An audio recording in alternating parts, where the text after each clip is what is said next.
niya. Sabi ni J.O. Washmark. Ano ba namin? Ano ba namin?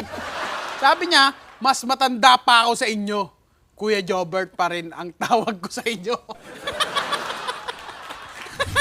Ayun eh. Sabi ni Joe Washmark, mas matanda pa ako sa inyo. Kuya Jobert pa rin ba itatawag ko sa inyo? Nasa yan. Nasa sa'yo yan, Pwede J.O. naman tawaging Lolo Jobert, pwede naman akong Jobert, pwedeng Bert, Dre. pwedeng Joe, pwedeng O, pwedeng Ber.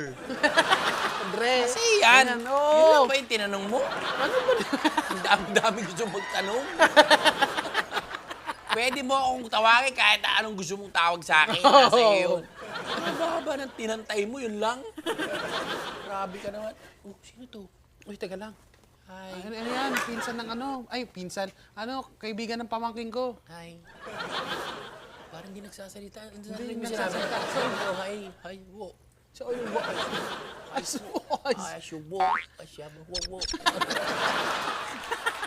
wala kasing ano ko eh, yung Pero pamangking kumukha ko. niya si ano ha. Hawig niya si Dennis Laurel ha. Oo. Maganda. Ang ganda. Malapit lang yan sa pinagtrabahuan ko dati eh. Anong pinaka-prepared mo na itawag sa'yo? Kunyari, mas matanda sa'yo. Jobert. Jobert, yan. Pag medyo mas O bata. kaya silent kuya. Kaya silent kuya na lang. Ano? Jobert. Jobert. Pagka mas matanda kayo sa akin. Oo, yan. Uy! Jobert! Yan, alam na mas matanda. Di ba? Alam. Matanda eh. Pero pagka Gagalang ano kayo lang, agad ni Uy, Jobert. Kasi ako nga ayoko magpapatawag na Kuya Jobert kasi tumatanda ako eh. Kaya lang yan na yung kinasanayan nyo eh. Oo. Gagawa. Hindi.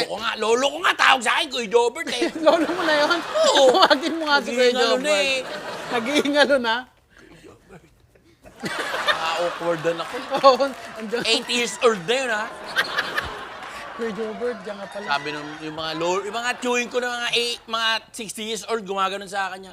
Ay, paalam. O anak, ingat ka. Ito yung mga pamangkin nyo. Kamusta? Kuya Jobert. Oo, yan. Yung ibig sabihin, kahit anong, basta nasa sa inyo kung kaya anong tatanungin Nakailang ako kita. eh, parang, po? Oh, boy, Lolo na yung nagbibilin siya, pero kuya pa rin tawag. Okay na. Sige, ito, next question. Baka meron pa po kayong ibang question bukod sa Kuya Jobert. Grabe Mas yun. okay naman po. Talagang pinus mo yan, oh. Ito na, sabi ni Aquarian Amethyst. Bakit kapag may hinahanap tayong isang importanteng bagay, hindi natin ito makita? Pero kapag hindi mo na hinahanap, kusa itong lahat. Eh, di mo mo hanapin. Yun! Huwag mo ipapahalata sa hinahanap mo. Hindi, huwag mo ipapahalata sa sitwasyon na hinahanap mo siya. Yan, yan. Halimbawa, Paano? yung susi mo, nawawala. Susi na Nagmamadali ka. Oo. Ako yung susi ko, nawawala. Oo. Hindi ako pahalata. Itatago ng panahon sa'yo yan. Di ba minsan, yan. nasa bulsa mo lang. Totoo yan. Nilagay. Oo. Wala. Nandun lang yung susi, nakaganon sa bulsa. Oo nga. Tago Huwag niyo kang ako. gagalaw, huwag kang mingay. Gawagano Mausap pa. niya yung pantalon. Para isiksik mo pa ako dyan, hindi niya abot. Dito ka lang, dito. Lulukoyin ka niyan. Oo. Tapos sa drawer. Sa drawer. Medyas, ko Kuya lang Jobert. nilagay, dito ko lang nilagay ito. Yung salamin. Yung mga salamin, Kuya Jobert, isa-isayin natin yung mga mabibilis na mawala. Salamin sa mata. Oo, yung minsan nandito lang pala. Dito lang pala nakaganon, no? Oo. Minsan, cellphone. Cellphone. Saan yung cellphone ko? Hello? Cellphone ko, hinahanap ko eh. Eh, yan yung cellphone mo ah. Ganun na. Oo, Nangyari na sa akin yung kausap ko yung asawa ko. Oo. Papasok na ako yung cellphone ko, hinahanap ko, hindi ko makita. Ano yung gamit mo? Bye. Marami pa yun ha. Marami pa yan. Medyas. Ano pa ba? Ano Minsan, pa? yung mga karpintero, pako. Pako, yung pinaka-importante. Wala akong magamit. Yun! Nakita ko rin! Naupuan. Wow, yo! Ay, nako, nasan ba yun? Dalawang tamtax na lang. Ano ko na to eh. Sabi na dyan ko lang nilagay eh!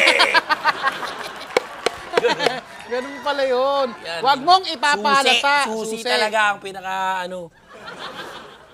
Isang wallet. Wallet. Yan yung mga importante, Isang wallet. pera. Oy, Kuya Jobert. Ito na. Katanungang puso. Katanungan puso. Sabi ni Rick Roll. Ano pa yun? roll. Rickroll, we! Mama! Ano? Panuhin kita, Rickroll. Papunta na tayo sa aso. Yung mga tao ngayon, naubos na yung pangalan. Iba na yung mga pangalan. Ikaw, kung magpapangalan ka, kung may Rickroll na, ano ipapangalan mo sa'yo? Alambre. Alambre, we! Pangalan Pangalan tayo, mo. Jonathan, Michael, lahat. Gamit na eh. Gamit na. Unique. Baso de Mercedes. Si Siga, si Pulburon. Yan, si Pulburon. Panganay ko nga pala si Pulburon. Ano ma? Bakit pa?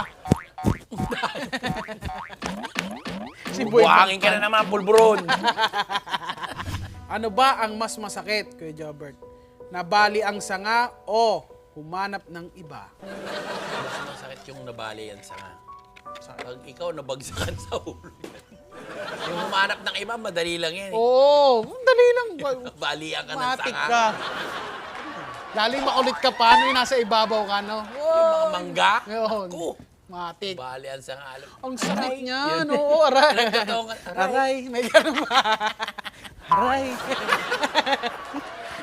Yun. Nasa tono Mas pa rin. masakit yun, yung nahanap ang iba. Yung Oo. humanap ng iba, madali lang yun eh. Oo, pero yung mabagsakan ka, yun ang 1 in a million, no?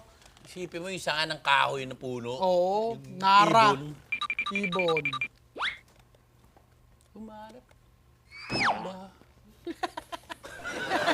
Pwedeng huli mo na yun eh. Oh, gumagana na si Derek. Gumagana na. Ano yan? Tama na, tama yan.